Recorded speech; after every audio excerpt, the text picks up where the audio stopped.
If you were to rocket out into space 20 miles and then look back, the receding Earth would look like this. For the story of the hazards of Earth's radiation belts, danger that lie beyond our atmosphere, stay tuned to Science in Action.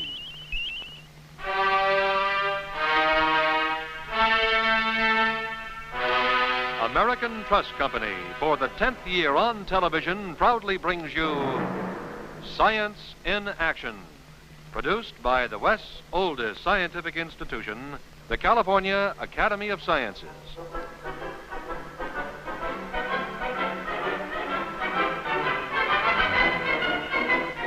This award-winning series is presented each week at this time by American Trust Company, serving Northern California for more than a century.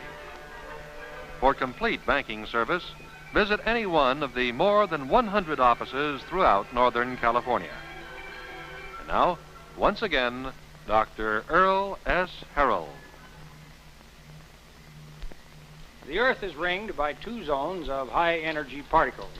These areas are now called the Van Allen radiation belts in honor of the physicists whose work led to their discovery. The existence of the Earth's radiation belts presents a very serious hazard to future space travel. What is the intensity of this radiation? What does it consist of? How much shielding will the first space travelers need in order to penetrate these deadly areas of radiation safely? As a result of a unique experiment, some of these questions have been answered. And to tell us this remarkable story, we've invited the two scientists who conceived and carried out this project. Our first guest is the leader of the Nuclear Effects Group for the University of California's Lawrence Radiation Laboratory, located at Livermore, California.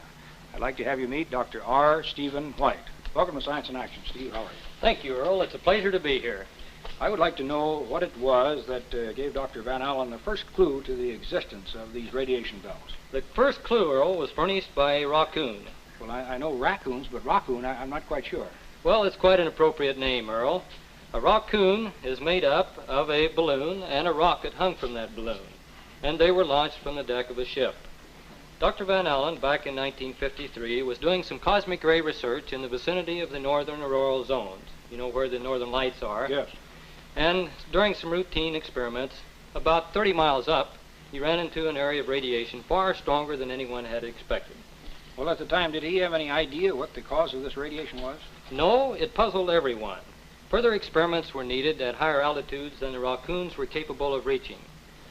The chance came in 1958 when Explorer 1 went into orbit, and it carried cosmic ray detectors and a transmitter designed by Dr. Van Allen's group. Over here in this next section, we have sketched the orbit of Explorer 1, and I notice that down here it's very close to the Earth, whereas up here it's quite far apart. That is quite a distance from the Earth. Perhaps you could put that mileage indicator 200 miles at that point, and then I will put this one up here, which indicates 1,500 miles from the Earth at this section. Well, this is what brought the first surprise, Earl. At the 200-mile level, the counting rate was just as expected. But as the satellite went to higher altitudes, above 600 miles, the radiation increased and then dropped to zero. Well, that would seem to indicate that perhaps there was no radiation up here, and yet everything I read has said that the further you go out, the more radiation you pick up. That's right, Earl. That's just what happens. And this left Dr. Van Allen with only one explanation. He quite naturally assumed that his detectors weren't working properly. The chance came to check this experiment when Explorer 3 went into orbit with equipment similar to that carried by Explorer 1. And what kind of results did he have that time? Just about the same thing. At the lower altitudes, the counting rate was low. But at the higher altitudes, the counting rate went up and then mysteriously dropped to zero. Well, then either the equipment wasn't working properly or perhaps there just wasn't any radiation up here. Well, as it turned out, Earl, neither was the case. And I'll show you on this next demonstration here exactly what happened. This is a Geiger counter designed on the same principle as that used by Dr. Van Allen in the Explorer flights. As we go on up to 2,000 miles, we have here with us Joe Hilson from the effects group at Livermore, who will put in the cobalt-60 source, which will serve as a source of radiation for the experiment. That goes right at the top of the... That's right in the middle of the belt. You'll notice the counter went up here as he stuck that source in. Yes.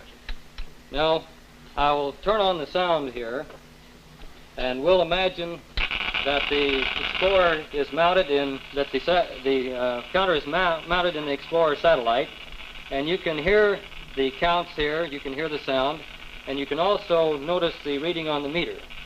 Now I'll start the takeoff here, and you can see the radiation mount as the satellite goes to higher altitudes.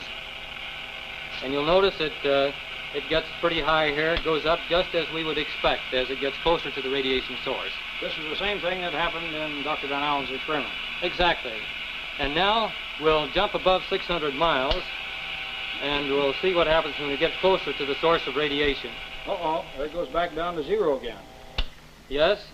The explanation for this is that the satellite had gotten into an area of radiation so strong that the counters were completely jammed.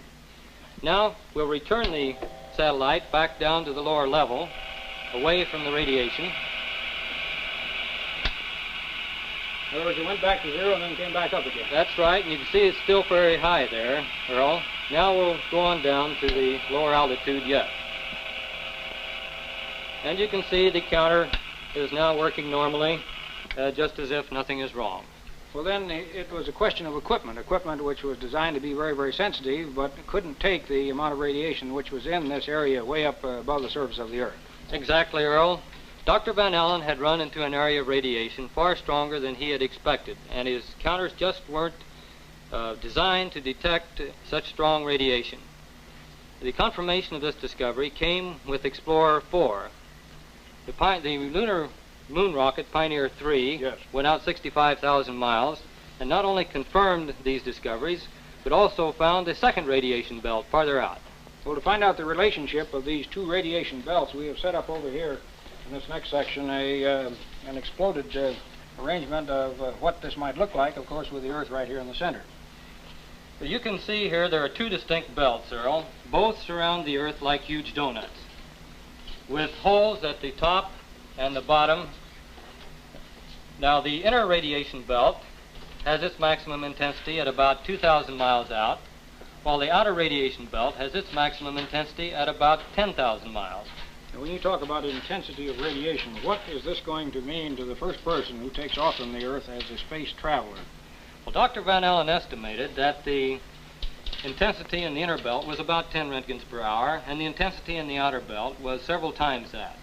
The human body should not be exposed to more than about 1 Roentgen per month over an extended period of time. Well, obviously, then, some kind of protective material is going to be required to enable this person to make the flight. Yes, the first traveler will probably go into orbit at something like 400 miles from the surface of the Earth. This would be the radiation belt right here. That's the lower radiation belt, and there are about 200 miles separating the radiation belt and the orbit of the space traveler. But to go farther out, for example, if he wanted to go to the moon, there are two possibilities. Now let me go back to this diagram to show one possibility. That would be for the rocket to go out through one of the holes in the donut, but to come back in through one of these holes is a different problem, and it would be very difficult to do without passing through one or both of the radiation zones. Well then, if, as you say, he's going to have to go through this radiation belt to get back to the surface of the Earth, or perhaps even to go out, then he's going to have very, very good protective materials. That's right, Earl. In order to determine the amount of shielding required, it was necessary to obtain more information about the nature and the energy of the particles that cause the radiation. We are headed 3,600 miles above Earth, 15 times higher from the planet than the International Space Station. As we get further away from Earth, we'll pass through the Van Allen belts, an area of dangerous radiation. Radiation like this could harm the guidance systems, onboard computers, or other electronics on Orion. Naturally, we have to pass through this danger zone twice, once up and once back. Sensors aboard will record radiation levels for scientists to study. We must solve these challenges before we send people through this region of space. We must solve these challenges before we send people through this region of space. We must solve these challenges before we send people through this region of space. Some of these reach the outer belt and become trapped. Others strike the atmosphere of the Earth near the north and south magnetic poles and set off the electrical disturbances which we commonly call the aurora or the northern lights. Well, all of this information to me most certainly points up the penetrating power of these and the necessity of good shielding if we're ever to have space travel. Well, Earl, we found the radiation intensity due to protons at 800 miles is about 1 Röntgen per hour. Combining Dr. Van Allen's data with ours, we found that the radiation intensity, where it is most intense, that is in the middle of the inner radiation belt about 2,000 miles out, the radiation intensity is about 100 Röntgens per hour. 100 Röntgens per hour, and earlier I think we said that 1 per month is about all that a person should have normally. So what do we do about this? Well, the inner radiation belt is certainly a potential hazard, Earl, but shielding may be the answer.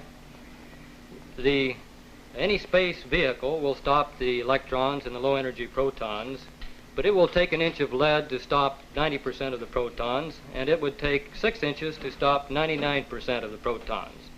Now, this amount of weight might be excessive and prohibitive.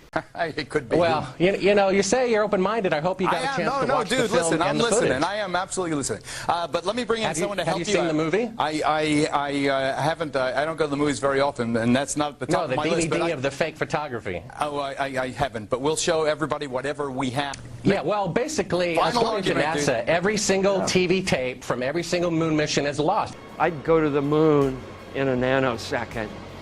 The problem is we don't have the technology to do that anymore. We used to, but we destroyed that technology, and it's a painful process to build it back again.